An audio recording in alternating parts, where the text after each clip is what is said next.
करो। वीडियो नू लाइक ते शेयर जरूर करना है।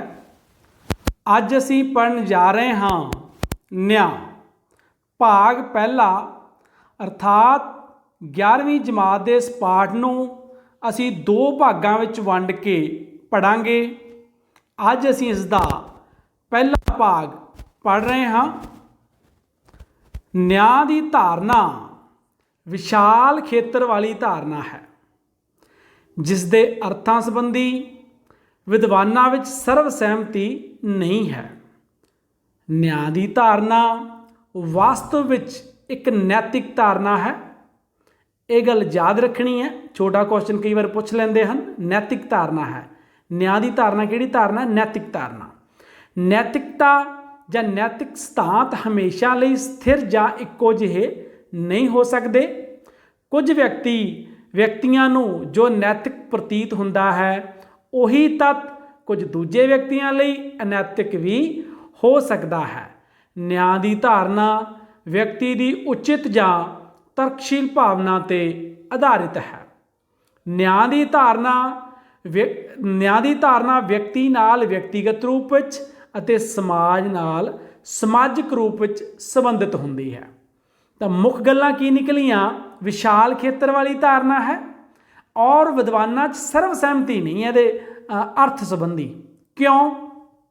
क्योंकि एक नैतिक धारना है तो नैतिक सिद्धांत इक्को जिहे नहीं होंदे, हमेशा बदलते रहंदे आ। समय अते स्थितियां के अनुसार एक व्यक्ति लिए जो नैतिक है दूजे लिए अनैतिक हो सकता है, जां इस दे उल्ट। इसलिए न्याय की धारना व्यक्ति की उचितता या तर्कशीलता की भावना पर आधारित है और जिहड़ी धारना है व्यक्ति लिए व्यक्तिगत, समाज लिए समाजिक रूप नाल संबंधित होंदी है। अर्थात व्यक्ति नूं की नैतिक लगता है ਉਹਦੇ ਲਈ ਚੰਗਾ ਹੈ, ਉਹਦੇ ਲਈ ਨਿਆਂ ਹੈ। ਪਰ ਕੁਝ ਗੱਲਾਂ ਸਾਰੇ ਮਨੁੱਖਤਾ ਦੀ ਭਲਾਈ ਵਿੱਚ ਹੁੰਦੀਆਂ ਨੇ, ਉਹ ਸਮਾਜਿਕ ਰੂਪ ਨਾਲ ਸੰਬੰਧਿਤ ਹੁੰਦੀਆਂ ਹਨ। ਨਿਆਂ ਦੀ ਧਾਰਨਾ ਕਿਰਿਆਸ਼ੀਲ ਹੈ। ਇੰਪੋਰਟੈਂਟ ਕੁਐਸਚਨ ਵੀ ਬਣ ਸਕਦਾ ਹੈ। ਇੱਕ ਕਿਰਿਆਸ਼ੀਲ ਧਾਰਨਾ ਹੈ। ਸਮਾਜਿਕ ਕਦਰਾਂ ਕੀਮਤਾਂ ਅਤੇ ਮਨੁੱਖ ਦੀਆਂ ਬਿਰਤੀਆਂ ਉੱਤੇ ਆਧਾਰਿਤ ਕੋਈ ਵੀ ਵਿਚਾਰਧਾਰਾ ਜਾਂ ਸਿਧਾਂਤ ਸਥਾਈ ਜਾਂ ਸਥਿਰ नहीं हो सकता। की कहता है कि वो धारना जिहड़ी मनुख की सोच, मनुख की बिरती ते आधारित है।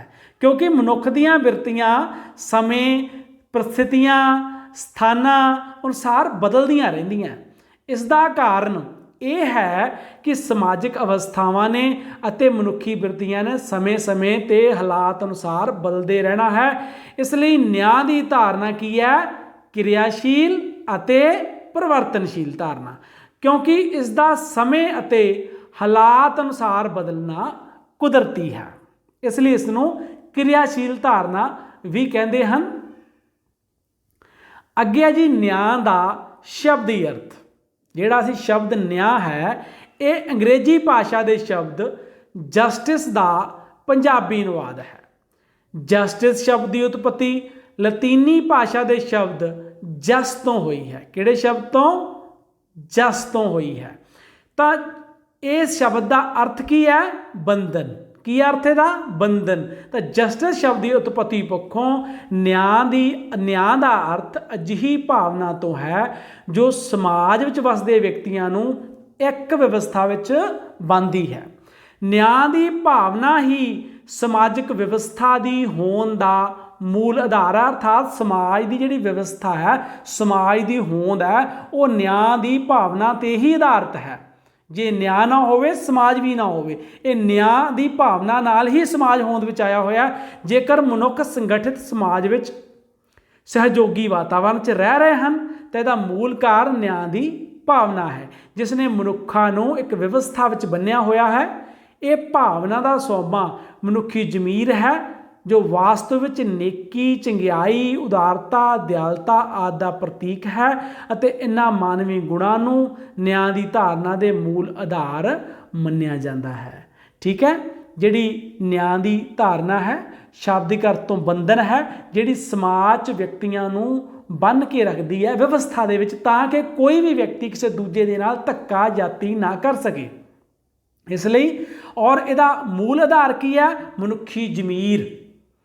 ਜਿਹੜੀ ਮਨੁੱਖੀ ਜ਼ਮੀਰ ਕੀ ਨੇਕੀ, ਚੰਗਿਆਈ, ਉਦਾਰਤਾ, ਦਿਆਲਤਾ, ਇਹ ਮਨੁੱਖ ਦੀਆਂ ਭਾਵਨਾ ਨੇ ਜਿਨ੍ਹਾਂ ਤੋਂ ਨਿਆਂ ਉਪਜਦਾ ਹੈ ਔਰ ਜੋ ਮਨੁੱਖ ਨੂੰ ਸਮਾਜਿਕ ਰੂਪ ਦੇ ਵਿੱਚ ਬੰਨ੍ਹ ਕੇ ਜਾਂ ਵਿਵਸਥਿਤ ਕਰਕੇ ਰੱਖਦਾ ਹੈ। ਪਰਿਭਾਸ਼ਾ। ਹੁਣ ਅਸੀਂ ਪੜ੍ਹਾਂਗੇ ਨਿਆਂ ਦੀਆਂ ਪਰਿਭਾਸ਼ਾ ਤੇ ਸਭ ਤੋਂ ਪਹਿਲੀ ਪਰਿਭਾਸ਼ਾ ਹੈ J.S. ਮਿਲ ਦੀ। ਕੀ ਕਹਿੰਦੇ ਹਨ? ਨਿਆਂ ਉਹਨਾਂ ਵਿਸ਼ੇਸ਼ ਨੈਤਿਕ ਕਦਰਾਂ ਕੀਮਤਾਂ ਦਾ ਨਾਂ ਹੈ ਜਿਨ੍ਹਾਂ ਦਾ ਸੰਬੰਧ ਸਪਸ਼ਟ ਰੂਪ ਵਿੱਚ ਮਾਨਵ ਕਲਿਆਣ ਨਾਲ ਹੈ। ਜਿਹੜੀਆਂ ਕਿਹੜੀਆਂ ਕਦਰਾਂ ਕੀਮਤਾਂ ਨਾਲ ਸੰਬੰਧਿਤ ਹੈ ਨਿਆਂ? ਜਿਹੜੀਆਂ ਮਾਨਵ ਕਲਿਆਣ ਲਈ ਹਨ, ਜਿਹੜੀਆਂ ਮਨੁੱਖ ਦੇ ਕਲਿਆਣ ਲਈ ਹਨ। ਅਜਿਹੀਆਂ ਕਦਰਾਂ ਕੀਮਤਾਂ ਜੀਵਨ ਦੇ ਮਾਰਗਦਰਸ਼ਨ ਦੇ ਦੂਜੇ ਸਭ ਨਿਯਮਾਂ ਨਾਲੋਂ ਵਧੇਰੇ ਜ਼ਰੂਰੀ ਹੁੰਦੀਆਂ ਹਨ। ਤੇ ਅਗਲੀ ਪਰਿਭਾਸ਼ਾ ਹੈ ਪ੍ਰਸਿੱਧ ਯੂਨਾਨੀ ਵਿਦਵਾਨ ਪਲੈਟੋ ਦੀ।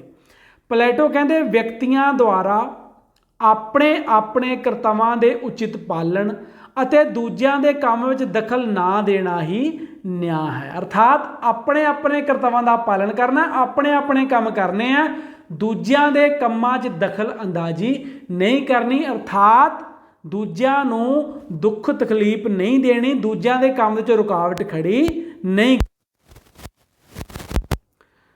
ਅਗਲਾ ਅੱਗੇ ਆ ਗਿਆ ਜੀ ਨਿਆਂ ਦਾ ਅਰਥ। ਇਹ ਵੀ ਇੰਪੋਰਟੈਂਟ 2 ਜਾਂ 4 ਨੰਬਰ ਦੇ ਵਿੱਚ ਬਹੁਤ ਵਾਰ ਪ੍ਰਸ਼ਨ ਪੁੱਛ ਲੈਂਦੇ ਆ। ਨਿਆਂ ਦਾ ਸ਼ਾਬਦਿਕ ਅਰਥ, ਨਿਆਂ ਦਾ ਅਰਥ, ਨਿਆਂ ਦੀ ਕੋਈ ਇੱਕ ਪਰਿਭਾਸ਼ਾ। ਤਾਂ ਹੁਣ ਪੜ੍ਹਦੇ ਹਾਂ ਅਸੀਂ ਨਿਆਂ ਦਾ ਅਰਥ।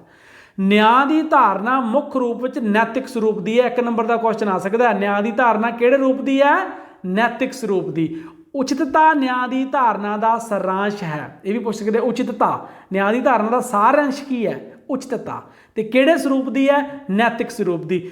ਵਿਅਕਤੀ ਦੇ ਕਿਸੇ ਵੀ ਕੰਮ ਨੂੰ ਉਚਿਤਤਾ ਦੇ ਆਧਾਰ ਤੇ ਪਰਖਦੇ ਸਮੇਂ ਸਥਾਪਿਤ ਨੈਤਿਕ ਮੁੱਲਾਂ ਦਾ ਪ੍ਰਯੋਗ ਕੀਤਾ ਜਾਂਦਾ ਹੈ। ਅਰਥਾਤ ਸਥਾਪਿਤ ਮੁੱਲ ਕਿਹੜੇ ਆ? ਜਿਹੜੇ ਸਾਰਾ ਸਮਾਜ ਮੰਨਦਾ ਕਿ ਆਹ ਮੁੱਲ ਹੈ, ਜਿਹੜੇ ਆਹ ਨੈਤਿਕਤਾ, ਆਹ ਚੀਜ਼ ਸਹੀ ਹੈ, ਉਹਨੂੰ ਜ਼ਰੂਰ ਉਹਦੇ ਆਧਾਰ ਤੇ ਜ਼ਰੂਰ ਪਰਖਣਾ ਕਿ ਸਾਰਿਆਂ ਲਈ ਚੰਗੀ ਹੈ। ਜੋ ਕੁਝ ਪ੍ਰਵਾਨਿਤ ਨੈਤਿਕ ਕਦਰਾਂ ਕੀਮਤਾਂ ਦੇ ਅਨੁਕੂਲ ਹੁੰਦਾ ਹੈ ਉਹਨੂੰ ਅਸੀਂ ਨਿਆਂਪੂਰਨ ਮੰਨਦੇ ਹਾਂ। ਤੇ ਇਹਦੇ ਉਲਟ ਜੋ ਕੁਝ ਮਾਨਵੀ ਕਦਰਾਂ ਕੀਮਤਾਂ ਦੇ ਅਨੁਕੂਲ ਨਾ ਹੋਵੇ ਉਹਨੂੰ ਅਸੀਂ ਕੀ ਮੰਨਦੇ ਹਾਂ? ਅਨਿਆਂ। ਉਚਿਤ ਕਰਤੱਵਾਂ ਦੀ ਪੂਰਤੀ ਨਿਆਂ ਦਾ ਮਹੱਤਵਪੂਰਨ ਆਧਾਰ ਹੈ। ਤਰਕਸ਼ੀਲਤਾ ਦੇ ਆਧਾਰ ਤੇ ਪਰਸਪਰ ਵਿਰੋਧੀ ਵਿਚਾਰਾਂ ਜਾਂ ਸਿਧਾਂਤਾਂ ਵਿੱਚ ਸੰਤੁਲਨ ਦਾ ਕਾਇਮ ਕੀਤਾ ਜਾਣਾ ਵੀ ਨਿਆਂ ਦਾ ਪ੍ਰਤੀਕ ਹੈ। ਮੁੱਖ ਤੌਰ ਤੇ ਅਸੀਂ 2-3 ਗੱਲਾਂ ਨੈਤਿਕ ਸਰੂਪ ਦੀ ਹੈ, ਇਹਦਾ ਸਾਰ ਹੈ ਉਚਿਤਤਾ।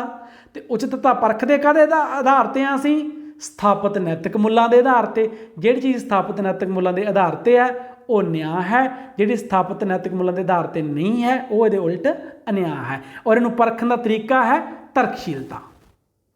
ਅੱਗੇ ਅਸੀਂ ਕਰਦੇ ਹਾਂ ਨਿਆਂ ਦੀਆਂ ਵਿਸ਼ੇਸ਼ਤਾਵਾਂ। ਸਭ ਤੋਂ ਪਹਿਲੀ ਵਿਸ਼ੇਸ਼ਤਾ ਹੈ ਨਿਆਂ ਦੇ ਅਰਥਾਂ ਸੰਬੰਧੀ ਸਰਵਸੰਮਤੀ ਦੀ ਘਾਟ। ਅਸੀਂ ਪਹਿਲਾਂ ਵੀ ਪੜ੍ਹ ਚੁੱਕੇ ਹਾਂ ਕਿ ਇਹ ਗਤੀਸ਼ੀਲ ਪਰਿਵਰਤਨਸ਼ੀਲ ਧਾਰਨਾ ਹੈ ਔਰ ਵਿਦਵਾਨਾਂ ਦੇ ਵਿੱਚ ਇਹਦੇ ਪ੍ਰਤੀ ਸਰਵਸੰਮਤੀ ਨਹੀਂ ਹੈ ਕਿਉਂਕਿ ਇਹ ਪਰਿਵਰਤਨਸ਼ੀਲ ਵਿਚਾਰਧਾਰਾ ਹੈ ਔਰ ਇਹ ਮਨੁੱਖੀ ਕਦਰਾਂ ਕੀਮਤਾਂ ਦੇ ਆਧਾਰਿਤ ਹੈ ਔਰ ਇਹ ਤਬਦੀਲ ਹੁੰਦੀਆਂ ਰਹਿੰਦੀਆਂ ਨੇ ਸਮੇਂ, ਸਥਿਤੀਆਂ, ਪ੍ਰਸਥਿਤੀਆਂ ਦੇ ਅਨੁਸਾਰ। ਨਿਆਂ ਦੇ ਅਰਥਾਂ ਸੰਬੰਧੀ ਸਰਵਸੰਮਤੀ ਨਹੀਂ ਹੈ। ਪ੍ਰਸਿੱਧ ਯੂਨਾਨੀ ਦਾਰਸ਼ਨਿਕ ਪਲੈਟੋ ਨੇ ਨਿਆਂ ਦਾ ਕਰਤੱਵਾਂ ਦੀ ਪੂਰਤੀ ਦੇ ਰੂਪ ਵਿੱਚ ਵਿਚਾਰ ਕੀਤਾ ਕਿ ਕਰਤੱਵ ਪੂਰੇ ਕਰਨੇ ਨਿਆਂ ਹਨ ਔਰ ਉਹਨਾਂ ਦੇ ਅਨੁਸਾਰ ਨਿਆਂ ਦਾ ਸਾਰਾਂਸ਼ ਆਪਣੇ ਨਿਸ਼ਚਿਤ ਕੰਮਾਂ ਦੀ ਪੂਰਤੀ ਕਰਨਾ ਹੈ। ਮੱਧਕਾਲ ਵਿੱਚ ਨਿਆਂ ਨੂੰ ਧਾਰਮਿਕ ਰੂਪ ਦਿੱਤਾ ਗਿਆ। ਜਿਹੜਾ ਮੱਧਕਾਲ ਸੀ ਉਹਦੇ ਵਿੱਚ ਨਿਆਂ ਨੂੰ ਧਰਮ ਨਾਲ ਜੋੜਤਾ ਗਿਆ ਕਿ ਜਿਹੜਾ ਕੁਝ ਧਰਮ ਕਹਿੰਦਾ ਉਹ ਨਿਆਂ ਹੈ। ਕਈ ਵਿਚਾਰਕਾਂ ਨੇ ਕਿਹਾ ਸੀ ਕਿ ਪਰਮਾਤਮਾ ਦੁਆਰਾ ਸਥਾਪਿਤ ਵਿਵਸਥਾ ਵਿੱਚ ਆਪਣੇ ਕਰਤੱਵਾਂ ਨੂੰ ਪੂਰਾ ਕਰਨਾ ਹੀ ਨਿਆਂ ਹੈ। ਮਾਰਕਸਵਾਦੀ ਵਿਚਾਰਧਾਰਾ ਕਹਿੰਦੀ ਨਿਆਂ ਆਰਥਿਕ ਪ੍ਰਣਾਲੀ ਨਾਲ ਸੰਬੰਧਿਤ ਹੈ। ਉਦਾਰਵਾਦੀ ਵਿਚਾਰਧਾਰਾ ਕਹਿੰਦੀ ਇਹ ਸੁਤੰਤਰਤਾ ਨਾਲ ਸੰਬੰਧਿਤ ਹੈ। ਭਾਵ ਨਿਆਂ ਦੇ ਅਰਥਾਂ ਸੰਬੰਧੀ ਅਨੇਕਾਂ ਵਿਚਾਰਧਾਰਾਵਾਂ ਪ੍ਰਚਲਿਤ ਹਨ ਔਰ ਹਰੇਕ ਵਿਚਾਰ ਦਾ ਆਧਾਰ ਭਿੰਨ ਹੈ। ਹੁਣ ਉਦਾਰਵਾਦੀ ਜਿਹੜੀ ਵਿਚਾਰਧਾਰਾ ਸੀ ਉਹ ਕਹਿੰਦੀ ਸੀ ਵੀ ਜਿਹੜੀ ਸੁਤੰਤਰਤਾ ਹੈ ਉਹ ਉਦਾਰਵਾਦੀ ਵਿਚਾਰਾਂ ਦਾ ਸਾਰਾਂਸ਼ ਸੀ ਤੇ ਇਸ ਲਈ ਉਹ ਸੁਤੰਤਰਤਾ ਨੂੰ ਹੀ ਨਿਆਂ ਮੰਨਦੇ ਸੀ ਔਰ ਜਿਹੜੀ ਮਾਰਕਸਵਾਦੀ ਵਿਚਾਰਧਾਰਾ ਹੈ ਉਹ ਆਰਥਿਕਤਾ 'ਤੇ ਆਧਾਰਿਤ ਸੀ, ਉਹ ਆਰਥਿਕਤਾ ਨੂੰ ਹੀ ਨਿਆਂ ਮੰਨਦੇ ਸਨ। ਇਸੇ ਤਰ੍ਹਾਂ ਮੱਧਕਾਲ ਵਿੱਚ ਇਹਨੂੰ ਧਰਮ ਨਾਲ ਜੋੜਿਆ ਗਿਆ।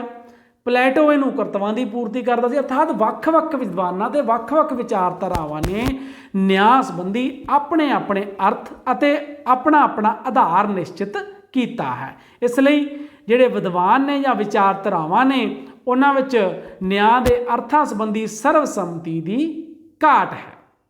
ਅੱਗੇ ਅਗਲੀ ਵਿਸ਼ੇਸ਼ਤਾ ਪੜ੍ਹਦੇ ਹਾਂ ਜੀ ਅਸੀਂ, ਨੈਤਿਕ ਧਾਰਨਾ। ਅਸੀਂ ਵਾਰ-ਵਾਰ ਪੜ੍ਹ ਚੁੱਕੇ ਹਾਂ, ਨਿਆਂ ਇੱਕ ਨੈਤਿਕ ਧਾਰਨਾ ਹੈ।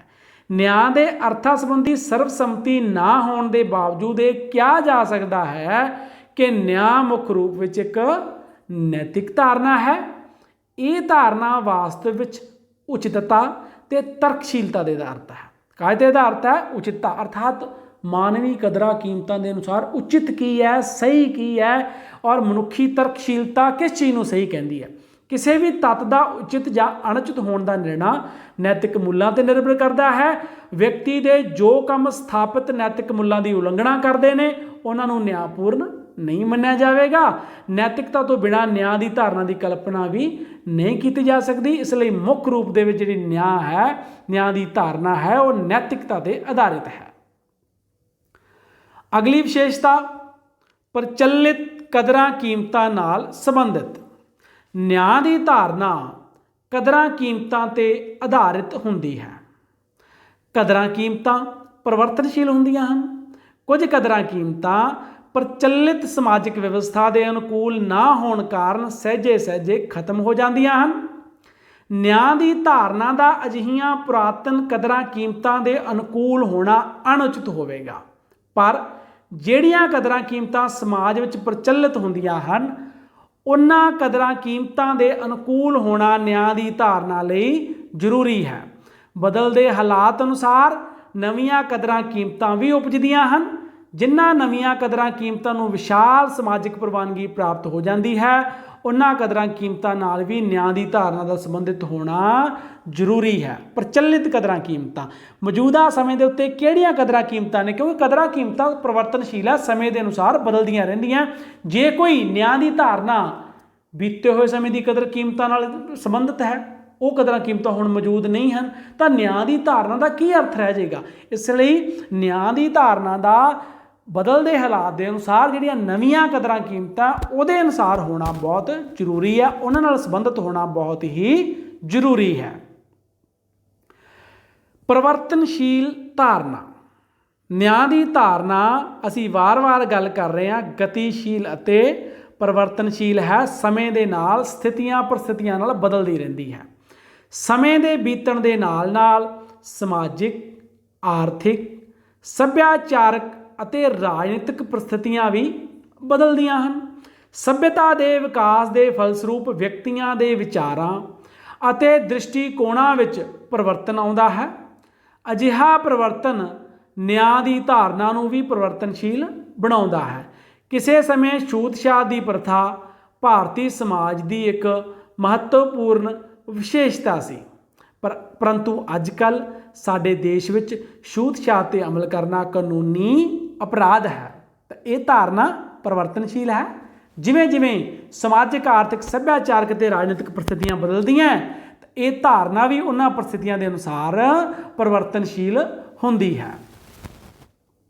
ਅੱਗੇ ਆ ਗਿਆ ਜੀ ਕਰਤੱਵਾਂ ਦੀ ਪੂਰਤੀ। ਨਿਆਂ ਦੀ ਧਾਰਨਾ ਵਿੱਚ ਕਰਤੱਵਾਂ ਦੀ ਪੂਰਤੀ ਦਾ ਬਹੁਤ ਮਹੱਤਵਪੂਰਨ ਸਥਾਨ ਹੈ। ਹਰੇਕ ਵਿਅਕਤੀ ਨੂੰ ਆਪਣੇ ਜੀਵਨ ਵਿੱਚ ਅਨੇਕਾਂ ਹੀ ਭੂਮਿਕਾਵਾਂ ਨਿਭਾਉਣੀਆਂ ਪੈਂਦੀਆਂ ਹਨ। ਉਸ ਦੀ ਹਰੇਕ ਭੂਮਿਕਾ ਨਾਲ ਉਸਦੇ ਅਨੇਕਾਂ ਹੀ ਕਰਤੱਵ ਸੰਬੰਧਿਤ ਹੁੰਦੇ ਹਨ। ਜੇਕਰ ਕੋਈ ਵਿਅਕਤੀ ਆਪਣੇ ਨਿਸ਼ਚਿਤ ਕਰਤੱਵਾਂ ਦੀ ਪਾਲਣਾ ਨਹੀਂ ਕਰਦਾ ਤਾਂ ਉਹ ਆਪਣੀ ਸੰਬੰਧਿਤ ਭੂਮਿਕਾ ਨੂੰ ਪੂਰਾ ਨਹੀਂ ਕਰ ਸਕਦਾ। ਅਜਿਹੀ ਸਥਿਤੀ ਵਿੱਚ ਨਿਆਂ ਦੀ ਹੋਂਦ ਸੰਭਵ ਨਹੀਂ ਹੋ ਸਕਦੀ। ਨਿਆਂ ਦੀ ਪ੍ਰਾਪਤੀ ਤਾਂ ਹੀ ਸੰਭਵ ਹੋ ਸਕਦੀ ਹੈ ਜੇਕਰ ਵਿਅਕਤੀ ਆਪਣੇ ਨਿਸ਼ਚਿਤ ਕਰਤੱਵਾਂ ਨੂੰ ਪੂਰਾ ਕਰਦਾ ਹੈ। ਜਿਵੇਂ ਪਲੇਟੋ ਨੇ ਵੀ ਕਿਹਾ ਸੀ, ਆਪਣੇ ਕਰਤੱਵਾਂ ਨੂੰ ਪੂਰਾ ਕਰਨਾ ਹੈ, ਦੂਜਿਆਂ ਦੇ ਕੰਮਾਂ 'ਚ ਦਖਲਅੰਦਾਜ਼ੀ ਨਹੀਂ ਦੇਣੀ। ਜਿਹੜਾ ਵਿਅਕਤੀ ਆਪਣੇ ਕਰਤੱਵਾਂ ਨੂੰ ਨਹੀਂ ਪੂਰਾ ਕਰੇਗਾ ਉਹ ਵਿਅਕਤੀ ਜਿਹੜਾ ਹੈਗਾ ਉਹ ਨਿਆਂ ਨਹੀਂ ਹੈ, ਉਹ ਨਿਆਂ ਦੇ ਸੰਕਲਪ ਤੇ ਜਾਂ ਨਿਆਂ ਦੀ ਧਾਰਨਾ ਤੇ ਜਿਹੜਾ ਖਰਾ ਨਹੀਂ ਉਤਰਿਆਗਾ। ਨਿਆਂ ਦੀ ਪ੍ਰਾਪਤੀ ਤਾਂ ਹੀ ਸੰਭਵ ਹੋ ਸਕਦੀ ਹੈ ਜੇ ਹਰ ਵਿਅਕਤੀ ਆਪਣੇ ਆਪਣੇ ਕਰਤੱਵਾਂ ਦਾ ਪਾਲਣ ਕਰੇ। ਅਗਲੀ ਧਾਰਨਾ ਹੈ, ਵਿਸ਼ੇਸ਼ਤਾ ਹੈ ਬਹੁਪੱਖੀ ਧਾਰਨਾ। ਜਿਹੜਾ ਨਿਆਂ ਹੈ, ਨਿਆਂ ਦੀ ਧਾਰਨਾ ਬਹੁਪੱਖੀ ਧਾਰਨਾ ਹੈ। ਨਿਆਂ ਦਾ ਵਿਚਾਰ ਸਮਾਜਿਕ ਜ਼ਿੰਦਗੀ ਦੇ ਹਰੇਕ ਪੱਖ ਨਾਲ ਸੰਬੰਧਿਤ ਹੈ, ਚਾਹੇ ਉਹ ਸਮਾਜਿਕ ਹੈ, ਚਾਹੇ ਉਹ ਕਾਨੂੰਨੀ ਹੈ, ਆਰਥਿਕ ਹੈ, ਰਾਜਨੀਤਿਕ ਹੈ। ਨਿਆਂ ਦੀ ਧਾਰਨਾ ਸਾਰੇ ਜਿਹੜੇ ਪੱਖ ਹੈ ਉਹਨਾਂ ਨਾਲ ਸੰਬੰਧਿਤ ਹੈ। ਇਸ ਲਈ ਇਹ ਇੱਕ ਬਹੁਪੱਖੀ ਹੈ। ਨਿਆਂ ਦੀ ਹੋਂਦ ਸਮਾਜ ਵਿੱਚ ਹੀ ਸੰਭਵ ਹੈ ਤੇ ਸਮਾਜ ਮਨੁੱਖਾਂ ਤੋਂ ਮਿਲ ਕੇ ਬਣਦਾ ਹੈ। ਮਨੁੱਖਾਂ ਤੋਂ ਬਿਨਾਂ ਨਾ ਸਮਾਜ ਦੀ ਹੋਂਦ ਹੈ ਤੇ ਨਾ ਹੀ ਨਿਆਂ ਦੀ ਜਿਹੜੀ ਹੋਂਦ ਸੰਭਵ ਹੋ ਸਕਦੀ ਹੈ, ਕਿਉਂਕਿ ਨਿਆਂ ਹੁੰਦਾ ਮਨੁੱਖੀ ਤਰਕਸ਼ੀਲਤਾ ਦੇ ਆਧਾਰਿਤ, ਮਨੁੱਖ ਦੀ ਬੁੱਧੀ ਤੇ ਆਧਾਰਿਤ, ਮਨੁੱਖ ਦੀ ਤਰਕਸ਼ੀਲਤਾ ਜਾਂ ਨੈਤਿਕਤਾ ਦੇ ਆਧਾਰਿਤ। ਤੇ ਜੇਕਰ ਇਸ ਲਈ ਸਮਾਜ ਤੋਂ ਬਾਹਰ ਮਨੁੱਖ ਨਹੀਂ ਹੁੰਦੇ ਤੇ ਉੱਥੇ ਨਿਆਂ ਦੀ ਹੋਂਦ ਸੰਭਵ ਨਹੀਂ ਹੈ। ਇਸ ਲਈ ਸਮਾਜ ਵਿੱਚ ਹੀ ਸੰਭਵ ਹੈ। ਨਿਆਂ ਦਾ ਮੂਲ ਭਾਵ ਹੀ ਵਿਅਕਤੀਆਂ ਨੂੰ ਉਹਨਾਂ ਦੀਆਂ ਉਚਿਤ ਮੰਗਾਂ ਅਨੁਸਾਰ ਨਿਆਂ ਦੇਣਾ ਹੈ। ਸਪਸ਼ਟ ਹੈ ਕਿ ਨਿਆਂ ਦੀ ਧਾਰਨਾ ਮਨੁੱਖੀ ਸਮਾਜ ਵਿੱਚ ਵਸਦੇ ਵਿਅਕਤੀਆਂ ਨਾਲ ਸੰਬੰਧਿਤ ਹੈ। ਸਮਾਜ ਤੋਂ ਬਾਹਰ ਕਿਸੇ ਪ੍ਰਕਾਰ ਦੇ ਨਿਆਂ ਦੀ ਹੋਂਦ ਨਹੀਂ ਹੋ ਸਕਦੀ। ਰਾਜਨੀਤੀ ਸ਼ਾਸਤਰ ਇੱਕ ਸਮਾਜਿਕ ਵਿਗਿਆਨ ਹੈ। ਸਮਾਜਿਕ ਵਿਗਿਆਨ ਦੀ ਮਹੱਤਤਾ ਕੇਵਲ ਸਮਾਜ ਵਿੱਚ ਹੀ ਆਪਣੀ ਨਿਆਂਪੂਰਨ ਭੂਮਿਕਾ ਨਿਭਾਉਣ ਵਿੱਚ ਹੁੰਦੀ ਹੈ। ਅੱਗੇ ਆ ਗਿਆ ਜੀ, ਇਹ ਸੀ ਨਿਆਂ ਦੀਆਂ ਵਿਸ਼ੇਸ਼ਤਾਵਾਂ ਜਿਨ੍ਹਾਂ ਨੂੰ ਅਸੀਂ ਵਿਸਥਾਰ ਦੇ ਨਾਲ ਪੜ੍ਹਿਆ। ਹੁਣ ਅਸੀਂ ਪੜ੍ਹਾਂਗੇ ਬੇਸਿਸ ਆਫ ਜਸਟਿਸ, ਨਿਆਂ ਦੇ ਮੂਲ ਆਧਾਰ। ਨਿਆਂ ਕਿੰਨਾਂ ਧਾਰਨਾਵਾਂ ਤੇ ਆਧਾਰਿਤ ਹੈ, ਕਿਸ ਆਧਾਰ ਤੇ ਨਿਆਂ ਦੀ ਸਥਾਪਨਾ ਹੁੰਦੀ ਹੈ, ਜਾਂ ਇਹ ਧਾਰਨਾ ਕਿਸ ਆਧਾਰ ਦੇ ਉੱਤੇ ਸੰਭਵ ਹੁੰਦੀ ਹੈ। ਪਹਿਲਾ ਪੁਆਇੰਟ ਹੈ ਸਰਵ ਪ੍ਰਮਾਣਿਤ ਮਾਨਵੀ ਕਦਰਾਂ ਕੀਮਤਾਂ। ਕੁਝ ਅਜਿਹੀਆਂ ਕਦਰਾਂ ਕੀਮਤਾਂ ਹਨ ਜਿਨ੍ਹਾਂ ਨੂੰ ਸੰਸਾਰ ਭਰ ਵਿੱਚ ਮਾਨਤਾ ਦਿੱਤੀ ਜਾਂਦੀ ਹੈ। ਉਦਾਹਰਨ ਦੇ ਤੌਰ ਤੇ ਸੱਚਾਈ ਦੇ ਰਸਤੇ ਤੇ ਚੱਲਣਾ, ਹਰੇਕ ਵਿਅਕਤੀ ਨੂੰ ਉਸਦੇ ਅਧਿਕਾਰਾਂ ਦਾ ਪ੍ਰਾਪਤ ਹੋਣਾ, ਅਤੇ ਹੱਤਿਆ, ਲੁੱਟਮਾਰ, ਬਲਾਤਕਾਰ ਆਦਿ ਮਾਨਵਤਾ ਵਿਰੋਧੀ ਅਪਰਾਧਾਂ ਦੀ ਨਿਖੇਧੀ। ਕੁਝ ਅਜਿਹੇ ਵਿਚਾਰ ਹਨ ਜਿਨ੍ਹਾਂ ਨੂੰ ਕੋਈ ਵੀ ਸਮਾਜ ਗਲਤ ਜਾਂ ਅਣਉਚਿਤ ਨਹੀਂ ਕਹਿ ਸਕਦਾਗਾ। ਮਾਨਵਤਾ ਦੇ ਮੂਲ ਸਿਧਾਂਤਾਂ ਦੀ ਉਲੰਘਣਾ ਕਰਨਾ ਕਿਸੇ ਵੀ ਸੱਭਿਅਕ ਮਨੁੱਖੀ ਸਮਾਜ ਵਿੱਚ ਪ੍ਰਵਾਨ ਨਹੀਂ ਹੋ ਸਕਦੀ। ਇਸ ਲਈ ਅਜਿਹੇ ਸਰਵ ਵਿਆਪਕ ਮਨੁੱਖੀ ਸਿਧਾਂਤਾਂ ਜਾਂ ਵਿਚਾਰਾਂ ਨੂੰ ਨਿਆਂ ਦੇ ਮੂਲ ਆਧਾਰ ਮੰਨਿਆ ਜਾਂਦਾ ਹੈ।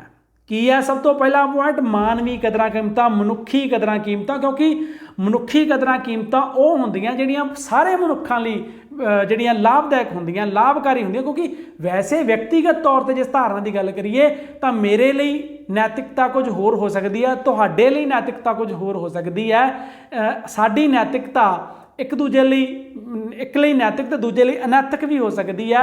ਪਰ ਕੁਝ ਜਿਹੜੀਆਂ ਕਦਰਾਂ ਕੀਮਤਾਂ ਅਜਿਹੀਆਂ ਹੁੰਦੀਆਂ ਹਨ ਜੋ ਸਾਰੇ ਮਨੁੱਖਾਂ ਲਈ, ਸਾਰੇ ਸਮਾਜ ਲਈ ਲਾਭਕਾਰੀ ਹੁੰਦੀਆਂ। ਜਿਵੇਂ ਸੱਚਾਈ ਦੇ ਰਸਤੇ ਤੇ ਚੱਲਣਾ, ਸਾਰੇ ਵਿਅਕਤੀਆਂ ਨੂੰ ਅਧਿਕਾਰਾਂ ਦਾ ਮਿਲਣਾ, ਤੇ ਹੱਤਿਆ, ਲੁੱਟਮਾਰ, ਬਲਾਤਕਾਰ ਇਹ ਜਿਹੜੇ ਨਿਖੇਧੀਯੋਗ ਨੇ ਇਹ ਸਾਰਿਆਂ ਦੇ ਲਾਗੂ ਹੁੰਦੇ ਨੇ। ਸਾਰਿਆਂ ਲਈ ਇੱਕੋ ਜਿਹੇ ਨੇ। ਜਿਹੜੇ ਮਾੜੇ ਨੇ ਉਹ ਸਾਰਿਆਂ ਲਈ ਮਾੜੇ ਨੇ, ਜਿਹੜੇ ਚੰਗੇ ਨੇ ਉਹ ਸਾਰਿਆਂ ਲਈ ਚੰਗੇ ਨੇ। ਇਸ ਲਈ ਜਿਹੜੀਆਂ ਸਰਵ ਪ੍ਰਮਾਣਿਤ, ਜਿਹਨੂੰ ਸਾਰੇ ਮੰਨਦੇ ਆ ਕਿ ਆਹ ਕਦਰਾਂ ਕੀਮਤਾਂ ਮਨੁੱਖੀ ਭਲਾਈ ਲਈ ਹਨ, ਉਹਨਾਂ ਕਦਰਾਂ ਕੀਮਤਾਂ ਤੇ ਆਧਾਰਿਤ ਹੁੰਦੀ ਹੈ ਨਿਆਂ ਦੀ ਜਿਹੜੀ ਭਾਵਨਾ ਜਾਂ ਨਿਆਂ ਦੀ ਧਾਰਨਾ। ਇਸ ਤੋਂ ਬਾਅਦ ਅਗਲਾ ਪੁਆਇੰਟ ਸੁਤੰਤਰਤਾ, ਲੋਕਤੰਤਰ ਦਾ ਮੂਲ ਆਧਾਰ। ਨਿਆਂ ਦੀ ਹੋਂਦ ਲਈ ਸੁਤੰਤਰਤਾ ਦੀ ਹੋਂਦ ਜ਼ਰੂਰੀ ਹੈ। ਸੁਤੰਤਰਤਾ ਦਾ ਭਾਵ ਅਸੀਮਤ ਸੁਤੰਤਰਤਾ ਨਹੀਂ, ਜੋ ਮਰਜ਼ੀ ਕਰੋ, ਨਹੀਂ, ਅਜਿਹਾ ਨਹੀਂ। ਕਿਸੇ ਵੀ ਮਨੁੱਖੀ ਸਮਾਜ ਵਿੱਚ ਅਸੀਮਤ ਸੁਤੰਤਰਤਾ ਸੰਭਵ ਹੀ ਨਹੀਂ ਹੋ ਸਕਦੀ। ਕਾਨੂੰਨ ਦੁਆਰਾ ਨਿਯਮਿਤ ਸੁਤੰਤਰਤਾ, ਅਰਥਾਤ ਕਾਨੂੰਨ ਦੇ ਵਿੱਚ ਜਿੰਨੀ ਆਜ਼ਾਦੀ ਦਿੱਤੀ ਗਈ ਹੈ ਉਨੀ ਦਾ ਹੀ ਆਨੰਦ ਮਾਣਨਾ। ਕਾਨੂੰਨ ਦੁਆਰਾ ਨਿਯਮਿਤ ਸੁਤੰਤਰਤਾ ਹੀ ਨਿਆਂ ਦਾ ਮੂਲ ਆਧਾਰ ਹੋ ਸਕਦੀ ਹੈ।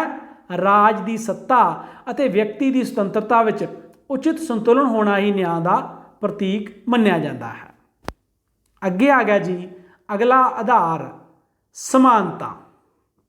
समानता न्याय के सिद्धांत की एक महत्वपूर्ण विशेषता है।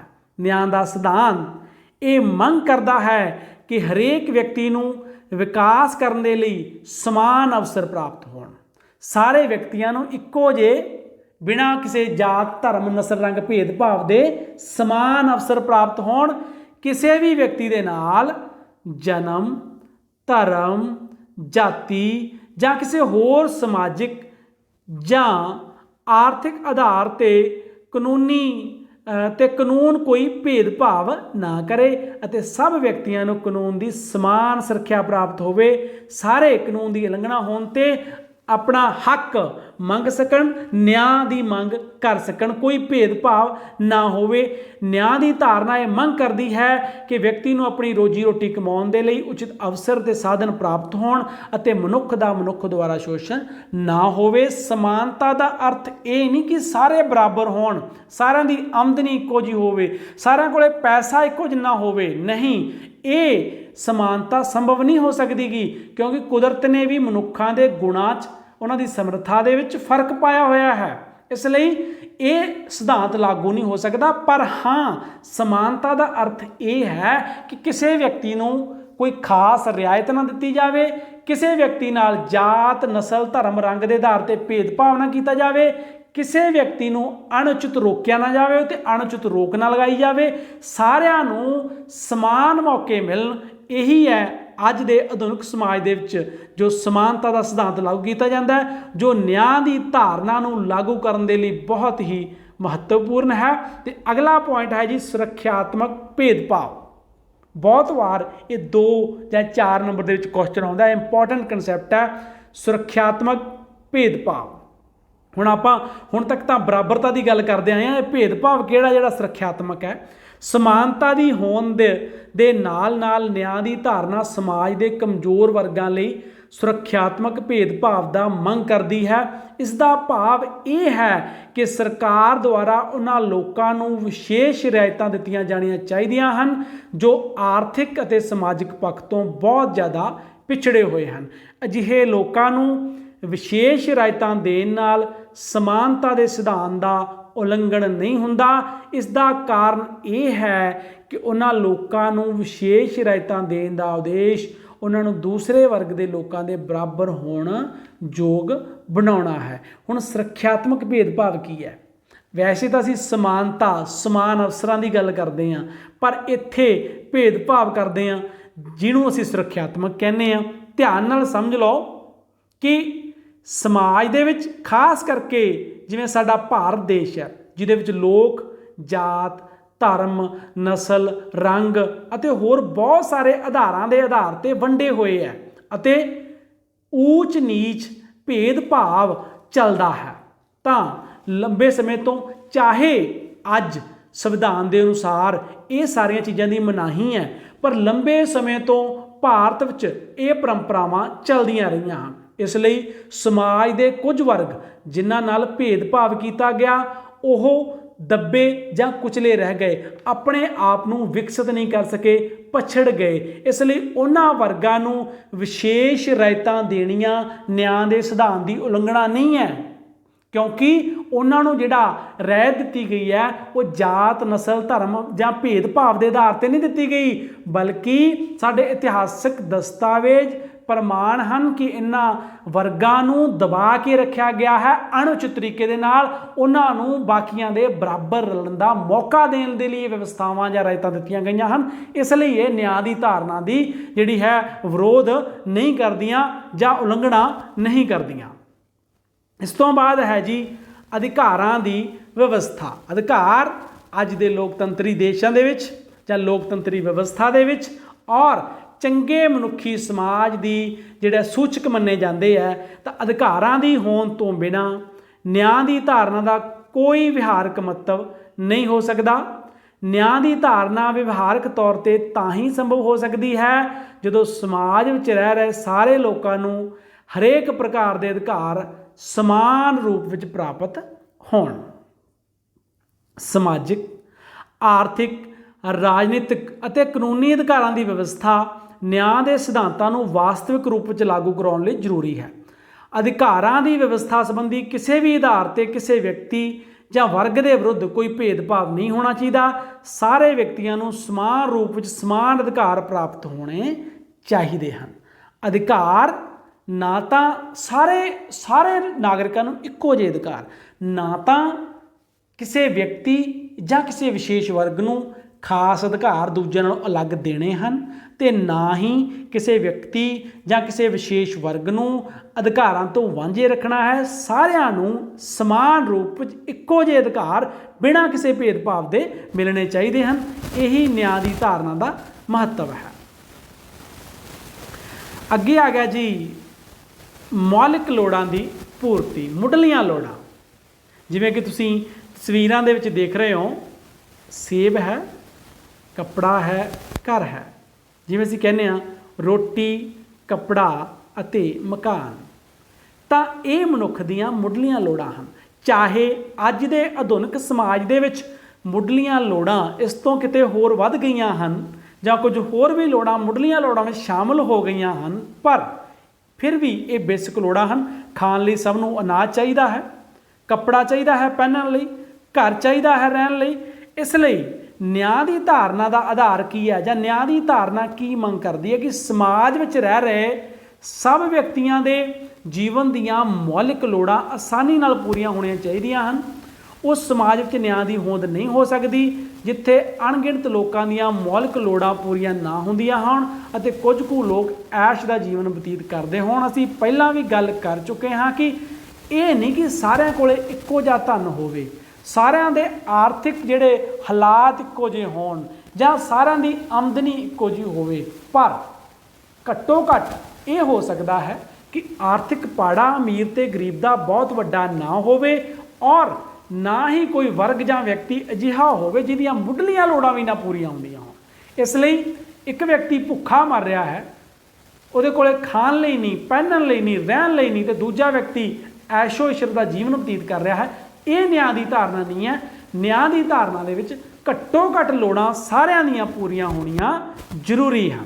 ਤਾਂ ਇਹ ਸੀ ਸਾਡਾ ਅੱਜ ਦਾ ਟੌਪਿਕ ਨਿਆਂ, ਜਿਸ ਦੇ ਪਹਿਲੇ ਭਾਗ ਦੇ ਵਿੱਚ ਅਸੀਂ ਨਿਆਂ ਦੇ ਅਰਥ, ਸ਼ਾਬਦਿਕ ਅਰਥ, ਇਹਦੇ ਕਿਰਿਆਸ਼ੀਲ ਅਤੇ ਪਰਿਵਰਤਨਸ਼ੀਲ ਧਾਰਨਾ, ਇਸ ਦੀਆਂ ਵਿਸ਼ੇਸ਼ਤਾਵਾਂ ਅਤੇ ਨਿਆਂ ਦੇ ਆਧਾਰਾਂ ਬਾਰੇ ਪੜ੍ਹਿਆ। ਉਮੀਦ ਹੈ ਤੁਹਾਨੂੰ ਅੱਜ ਦਾ ਲੈਕਚਰ ਪਸੰਦ ਆਇਆ ਹੋਵੇਗਾ। ਫਿਰ ਵੀ ਜੇਕਰ ਕੋਈ ਕਨਫਿਊਜ਼ਨ ਹੈ, ਸਵਾਲ ਹੈ ਜਾਂ ਸੁਝਾਅ ਹੈ, ਤੁਸੀਂ ਵੀਡੀਓ ਦੇ ਕਮੈਂਟ ਬਾਕਸ ਦੇ ਵਿੱਚ ਲਿਖ ਸਕਦੇ ਹੋ। ਧੰਨਵਾਦ, ਸ਼ੁਕਰੀਆ।